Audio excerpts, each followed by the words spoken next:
Hello student, welcome to Swati's classes. आज हम देखेंगे 7th स्टैंडर्ड का geography lesson number 10 human settlements. इस लेसन के क्वेश्चन एंड आंसर। तो देखिए क्वेश्चन नंबर 1 आपको दिया है आंसर इन शॉर्ट, जिसमें फर्स्ट वन आपको दिया है explain the various types of human settlements, जिसमें फर्स्ट वन हम लिखेंगे स्कैटर्ड सेटलमेंट्स। तो स्कैटर्ड का मीनिंग ही होता है फैला हुआ, कि जहाँ पे घर होंगे लेकिन बहुत ही कम होंगे, तो स्कैटर फैले हुए रहेंगे। जहाँ पे डेंस फॉरेस्ट है, ग्रासलैंड है या फिर हॉट डेजर्ट है, तो ऐसे जगह पे अगर आप देखोगे तो घर काफ़ी कम हमें दिखाई देते हैं, तो उसे ही स्कैटर्ड सेटलमेंट कहा जाता है।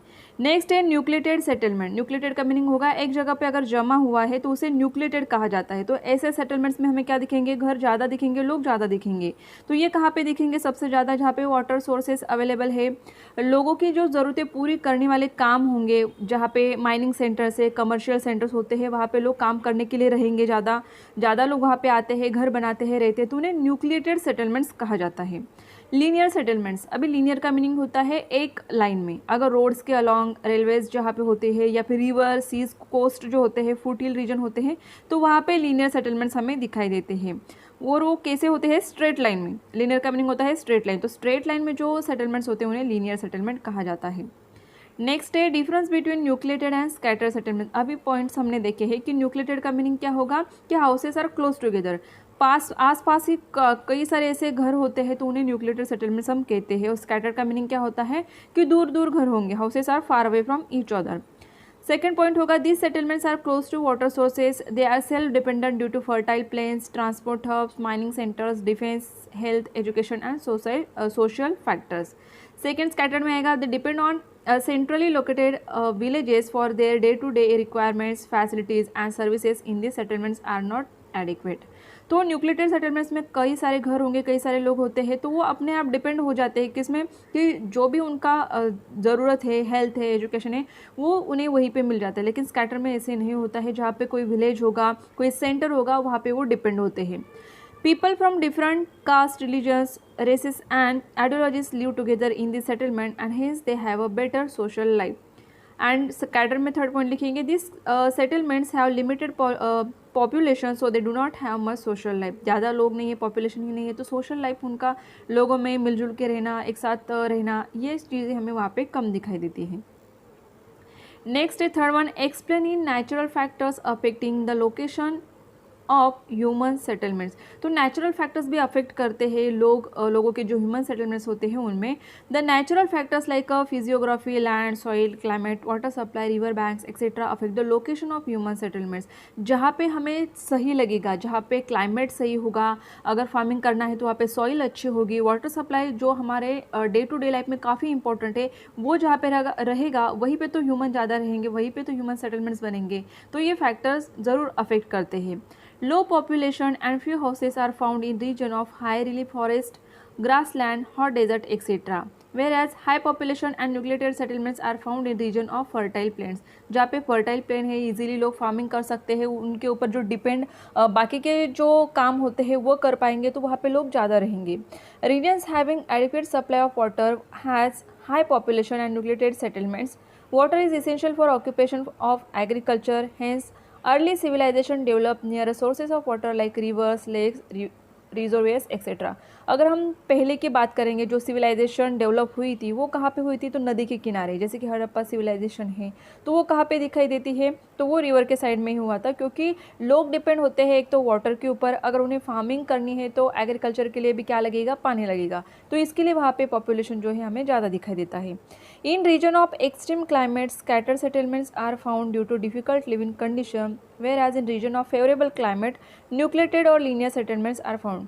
जब पे एक्सट्रीम क्लाइमेट है, ज़्यादा हीट है, तो वहाँ पे लोग क्यों रहेंगे, तो जो भी लोग रहते हैं वो काफ़ी कम होते हैं, या फिर जहाँ पे स्नो गिरती है, जहाँ पे टेम्परेचर काफ़ी लो होता है, वहाँ पर भी लोग ज़्यादा नहीं रहते, तो यहाँ पे स्कैटर सेटलमेंट्स हमें दिखाई देगी। और जहाँ पे फेवरेबल कंडीशन है, जहाँ पे लोग ईजिली रह सकते हैं, ऐसे जगह पे लोग ज़्यादा रहेंगे। मीन्स क्या कि नेचुरल फैक्टर्स अफेक्ट करते हैं ह्यूमन सेटलमेंट्स के लिए।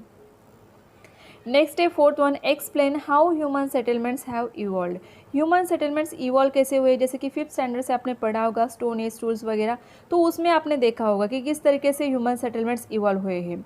Human settlements have evolve in accordance with the natural condition. According to natural conditions उन्होंने चेंजेस किए अपने आप में या फिर उनके सेटलमेंट्स में। Using the resources from his surroundings man constructed houses and started living in them. तो पहले के ज़माने में तो सीमेंट कंक्रीट ये सारी चीज़ें तो नहीं थी, ब्रिक्स वगैरह, तो फिर भी उनके सराउंडिंग में जो चीज़ें उन्हें अवेलेबल थी उनमें उन्होंने क्या किए थे, अपने हाउसेस बनाना शुरू किया था।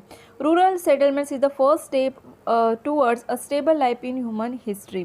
तो रूरल सेटलमेंट्स जब बने तो लोग अपने अपने जो ऑक्यूपेशंस थे उन्हें डेवलप करने लगे थे और फिर स्टेबल लाइफ बनी थी। जैसे कि पहले क्या होता था कि फार्मिंग नहीं थी या फिर वो लोग हंटिंग करके ही जीते थे या फिर फॉरेस्ट में जो चीज़ें मिलती थी उसके ऊपर डिपेंड होते थे।